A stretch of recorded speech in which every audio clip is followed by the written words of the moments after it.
Well, well, well, looks like someone's ready to dive into the animated abyss of Quahog's darkest moments. Oh my God! Buckle up for a journey through Family Guy's most disturbing episodes, where cartoon physics meet real trauma. My teeth! Oh man, I'm real sorry. And somehow we're all still laughing nervously. And then there were fewer. Season 9, Episode 1. What happens when you mix Agatha Christie with Seth MacFarlane's twisted sense of humor? You get a murder mystery that actually commits to the murder part. This season opener took inspiration from Christie's And Then There Were None, and decided to go full Quahog with it. Unlike typical Family Guy deaths where characters bounce back like rubber balls, this episode said, nah, we're keeping these folks dead. My God, she's dead. James Woods, that recurring character we all love to hate, gets permanently sent to that great Hollywood in the sky. But he's not alone. Muriel Goldman, Derek Wilcox, and Diane Simmons all get their final curtain calls in ways that would make actual mystery writers jealous. The episode maintains a consistently dark atmosphere throughout, which is like watching your favorite comedy club suddenly transform into a crime scene. Characters don't just die, they get murdered in surprisingly realistic and brutal ways that make you forget you're watching an We were married! Look, this is the same knife that killed James Woods. animated sitcom about a talking dog and a megalomaniacal baby. What makes this episode particularly effective is how it treats death with actual consequences. In typical Family Guy fashion, characters usually shrug off fatal injuries like mild inconveniences, but here? Dead means dead, folks. It's like the show suddenly discovered that actions have consequences, and frankly, it's both refreshing and terrifying. The Hand That Rocks the Wheelchair, Season 9, Episode 12. Ever wondered what would happen if Stewie had an evil twin? Well, wonder no more, because this episode delivers that nightmare fuel in spades. When Stewie decides he's getting too soft, which is like a serial killer complaining they're too cuddly. This is ridiculous. Evil Stewie could be anywhere. You know, this really is all your fault. If you hadn't told me I was going soft, I wouldn't have created Evil Stewie, he wouldn't have escaped, and we wouldn't be trying to track down a murderer. He builds a machine to make himself more sadistic. But oops. Instead of just cranking up his existing evil-ometer, the machine creates Evil Stewie. Basically, regular Stewie's color palette got inverted, and his moral compass got tossed in a blender. This isn't your garden variety cartoon villain. This is a character that makes regular Stewie look like a choir boy. Evil Stewie wastes no time proving his credentials by hurting Brian. Oh no! Oh no! Oh yeah! Destroying the Kool-Aid Man, RIP to that sugary icon, and casually murdering Quahog civilians like he's checking items off a grocery list. The visual design alone is disturbing. Seeing our familiar baby character twisted into this malevolent version hits different than your typical villain of the week. The episode's grotesque visuals make it particularly hard to stomach. It's one thing to watch Stewie plot world domination from his crib. It's another to see him actually succeed at being genuinely terrifying. The concept transforms childhood innocence into something genuinely nightmarish. Brian the Closer, Season 13, Episode 4. Poor Brian Griffin, the intellectual of the family who somehow always ends up as the universe's punching bag. This episode takes that concept and runs it face first into a fire hydrant, literally. When Brian rediscovers an old toy, Peter's jealousy kicks into overdrive because apparently grown men fighting dogs over toys is peak Griffin family behavior. I want it. Well, you can't have it. It's mine. Oh yeah? Not for long, it ain't. Peter's solution? Strap the toy to his car and let Brian hold on for dear life. What follows is essentially a live-action recreation of every "don't try this at home" warning ever made. Peter's driving becomes increasingly reckless as he tries to shake Brian loose, turning what should be a simple drive into a demolition derby with a dog as the unwilling participant. The inevitable conclusion sees Brian going face first into a fire hydrant at high speed, and the aftermath is genuinely disturbing. Oh! Oh, man, I'm real sorry about your mouth, Brian. Damn it, Peter, what were you thinking? Brian spends a significant portion of the episode with a droopy, broken nose, missing teeth, and a voice that sounds like he's been gargling gravel. It's not just the initial impact that's hard to watch, it's seeing a beloved character in obvious pain and distress for an extended period. Oh, come on, Brian, don't do that. Don't cry, be a man. The injury looks and sounds realistic enough to make viewers genuinely uncomfortable. Brian Griffin's House of Pain, Season 8, Episode 15. Despite the title suggesting Brian's suffering, this episode actually puts baby Stewie through the ringer in ways that would make Child Protective Services very interested in the Griffin household. The setup is innocuous enough. Stewie's just strolling along, probably planning his next world domination scheme, when Chris comes barreling through like a human wrecking ball.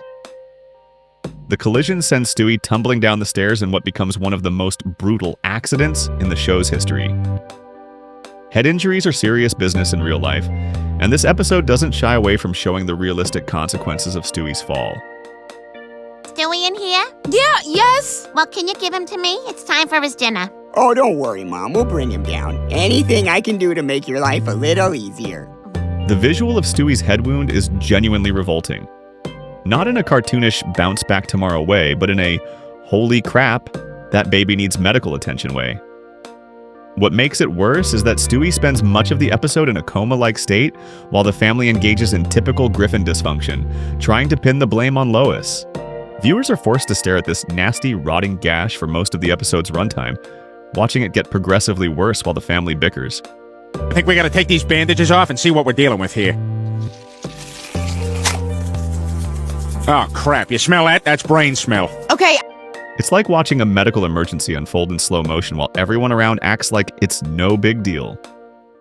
Patriot Games, Season 4, Episode 20. Remember when Stewie was primarily known for his world domination plans and British accent? This classic episode showcases early Stewie at his most ruthless, turning a simple betting scenario into a masterclass in psychological torture. When Stewie becomes a bookmaker for a boxing match between Mike Tyson and Carol Channing, because of course that's a logical matchup in Family Guy world, Brian sees easy money and bets on the obvious choice. But surprise! Carol Channing emerges victorious, leaving Brian owing money to a very cranky baby.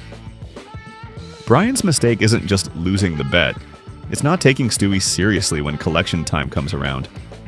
This proves to be a catastrophic error in judgment, as Stewie responds with the kind of systematic torture that would make mob enforcers take notes. Hey there. So, it's been 24 hours. Got my money? The physical and psychological torment Brian endures is genuinely difficult to watch, especially for squeamish viewers. Stewie doesn't just hurt Brian, he breaks him down methodically, proving that sometimes the most dangerous criminals come in the smallest packages. When the tables eventually turn, the resulting violence escalates even further, creating a cycle of brutality that's both darkly comedic and deeply unsettling. Internal Affairs, Season 10, Episode 23. The legendary Peter Griffin versus Ernie the Giant Chicken saga reaches new heights of absurd violence. What started as a disagreement over an invalid coupon has evolved into one of animation's most elaborate and destructive ongoing feuds. This particular showdown dedicates approximately 5 minutes, nearly a quarter of the entire episode, to pure, unadulterated violence between Peter and Ernie. It's like watching two forces of nature collide, except these forces happen to be an overweight man and an anthropomorphic chicken with serious anger management issues.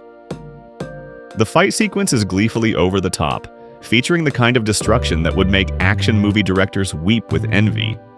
Buildings crumble, cars explode, and innocent bystanders get caught in the crossfire of this poultry-powered apocalypse. What makes this fight particularly disturbing isn't just the violence between Peter and Ernie, it's the collateral damage. Innocent people are hurt and killed as these two maniacs tear through Quahog like a tornado made of fists and feathers.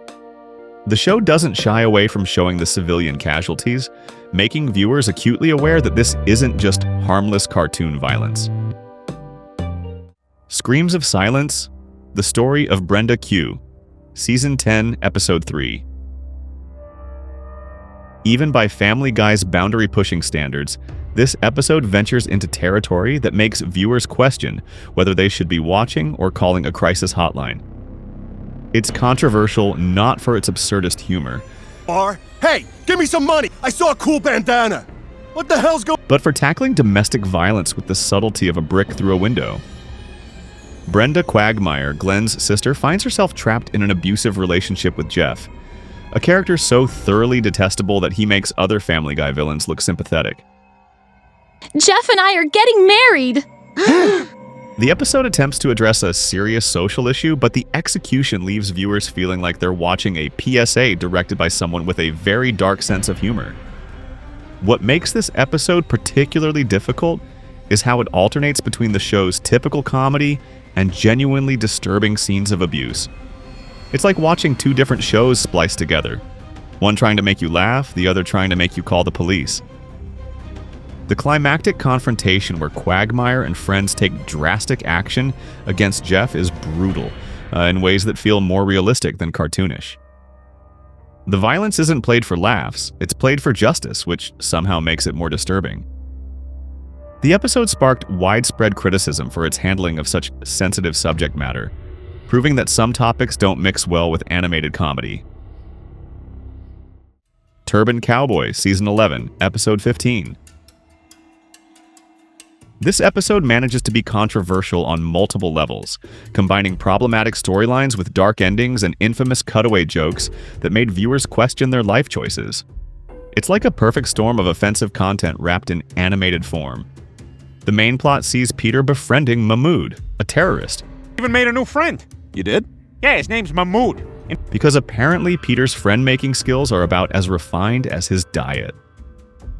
When Mahmoud recruits Peter to help blow up the Quahog Bridge, he's the perfect man to help us blow up the Quahog Bridge. Viewers witness Peter's transition from useful idiot to accidental terrorist.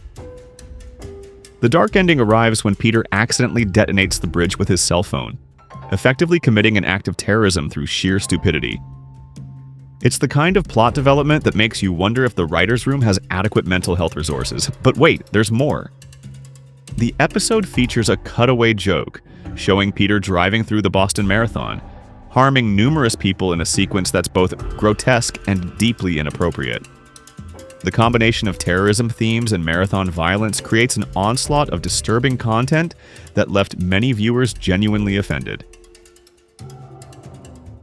Stewie Kills. Lois. Lois Kills Stewie. Season 6, Episodes 4 and 5. After seasons of threats and failed attempts, Stewie finally gets serious about his matricidal ambitions in this two-part extravaganza. What started as running gags about a baby wanting to kill his mother evolves into a full-scale simulation of family warfare. The first part delivers on years of build-up as Stewie seemingly succeeds in killing Lois. No, he's not, Meg. He's evil. He shot me point blank right on the deck of a cruise ship.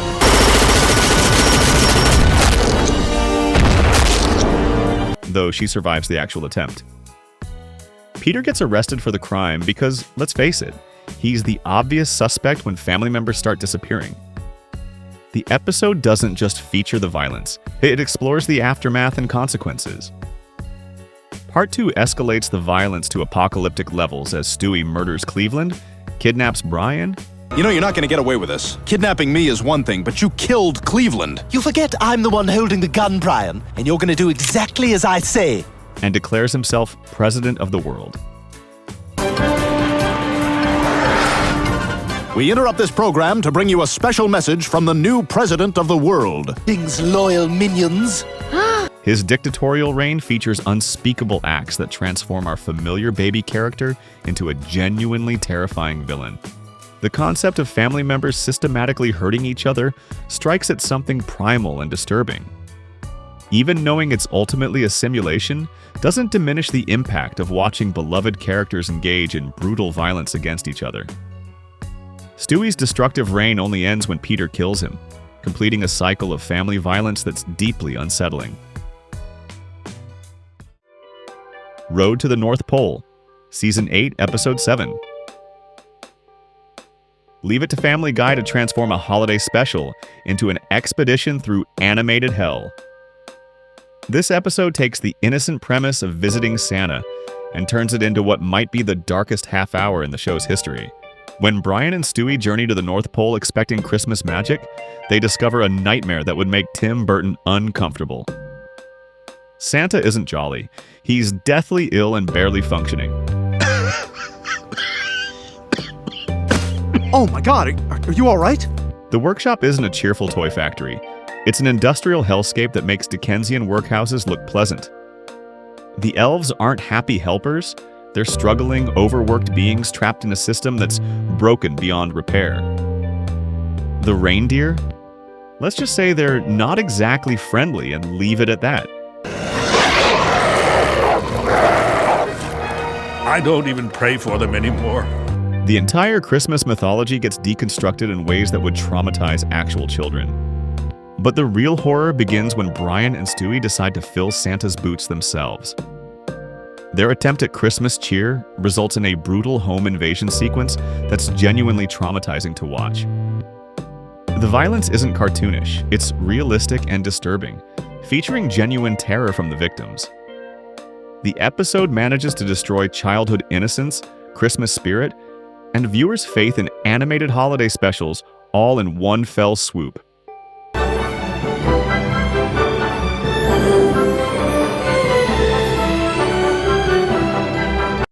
It's exceedingly gruesome in both visual and emotional ways, proving that sometimes the most effective horror comes from corrupting something pure and innocent.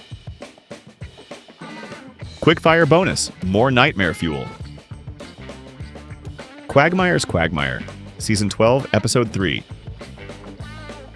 Where the show's resident creep becomes the victim in ways that make viewers genuinely uncomfortable. Quagmire gets imprisoned and tortured by a woman who initially seemed like just another conquest. Ow! You're hurting me, and I really need to clean out my trunk! The episode features prolonged scenes of psychological and physical abuse that are uncomfortably realistic for an animated comedy. It's like watching Karma come back with a vengeance, except Karma apparently has access to medieval torture devices and a serious grudge. Brian and Stewie Bank Vault, Season 8, Episode 17. Psychological torture disguised as character development. This bottle episode locks our favorite dog and baby in a vault where things get genuinely dark. Hey! Hello! Hello, somebody!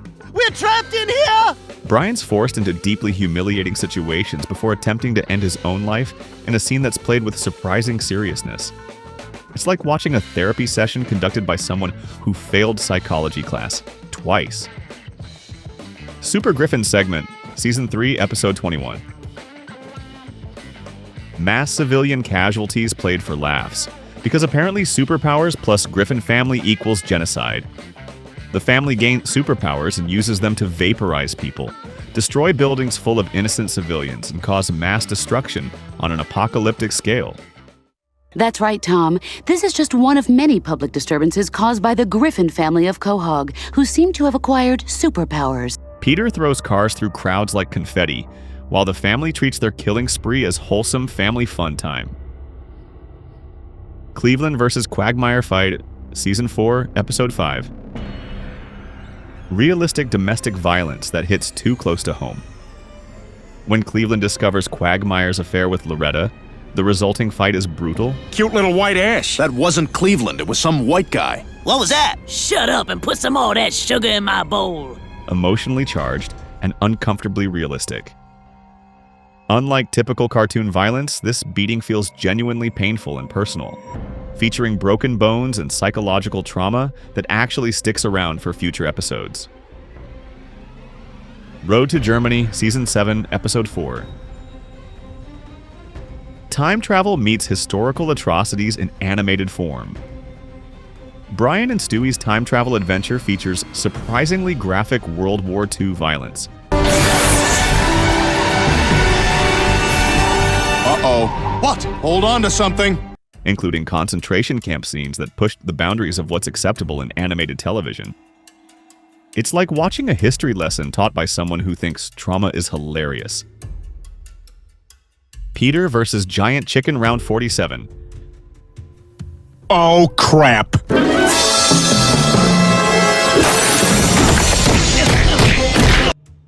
Those city-destroying brawls that somehow always end in mutual destruction, but never mutual death.